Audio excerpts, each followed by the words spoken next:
Hi YouTube, Tim Unkert here. In this video, I want to talk a bit about proper fractions. So if we look at problem one, we have 1/8. 1/8 is a proper fraction. Now, why is it a proper fraction? Well, it's a proper fraction if the top part of the fraction, which is called the numerator, is less than the bottom part of the fraction, which is called the denominator. So 1 is definitely less than 8, so this is a proper fraction.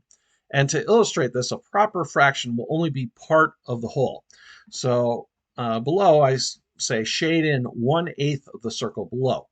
Now, if 1/8 were improper, we would have to shade in this whole circle and maybe have another parts of circles if the numerator was greater than the denominator, or if the numerator was equal to the denominator, that's improper as well.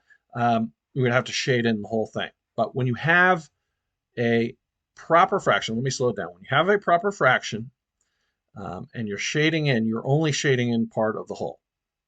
So as you can see, the circle is split up into 8 different parts. I am going to shade in just one part. Hopefully well, but probably not. And pretend I'm not going over the lines and doing a horrible job here. And there we go. Another way you might want to think of this is you have a pizza split into 8 different parts. You eat one pizza out of the 8-piece pizza. You've eaten 1/8 of the pizza. Okay, cool. All right, so next one. Let's look at this fraction. This fraction has a numerator of 2 and it has a denominator of 7. So 2 is less than 7. So we have another proper fraction. And if we go ahead and we shade in here, we're going to shade in part of the whole, but not the entire thing. So I'm going to shade 2 of the 7 parts of this rectangle. Okay, maybe take a snapshot at this point because I do have to delete this stuff so we can move to problems 3 and 4. It's, of course, video, so you can just go back if you need to. Okay, and maybe before you watch 3 and 4, you maybe try these on your own and then come back to see if you've got the same answers that I have. Okay, so problem 3, we are looking at the fraction 3/4. So the numerator here is going to be 3. The denominator is 4. 3 is less than 4. So again, we have a proper fraction. That means I'll shade in part of this whole square here. And I want to shade in 3 out of the 4 parts.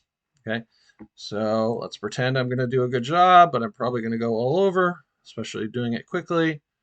And pretending I'm not going outside the lines. And yeah, it's a little hard to control this mouse as I'm writing on the screen, but there we go. We've shaded in 3/4 as best as possibly could. So 3/4 of the square is shaded in. So again, not the whole, but part of the whole. That's why it's a proper fraction. Okay, let's look at problem 4. So in problem 4, we're going to look at 4 different fractions, A, B, C, and D, and we're going to decide which of those 4 fractions is the proper fraction. So let's look at this first one here. So we have a numerator of 4, and we have a denominator of 4. Now, for it to be a proper fraction, the numerator must be less than the denominator. So this is not a proper fraction. So we can eliminate fraction A. Okay, let's look at fraction B. In this one, we have a numerator, the top part of the fraction being 7, and a denominator, the bottom part of the fraction being 6. In this case, the numerator is actually larger than the denominator. Now, for it to be a proper fraction, again, the numerator must be less than the denominator. So this one is also not a proper fraction. So we're going to eliminate that one as well. Let's look at fraction C. We have a numerator of 2 and a denominator of 2. Those are both equal. Again, the numerator must be less than the denominator for this to be a proper fraction. So we're going to eliminate this one.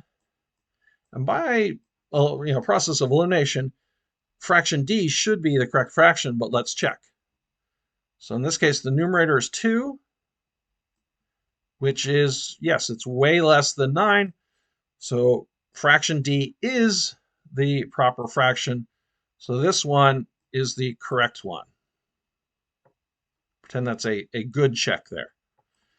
Hopefully this video helped you out. If it did, and you haven't done so already, please like and subscribe. Also, if you'd like to support the channel in other ways, you can just go down. There's my link to TeacherPay Teachers in the description, as well as my website and other links. Hopefully you like this video. I hope to see you in the next one.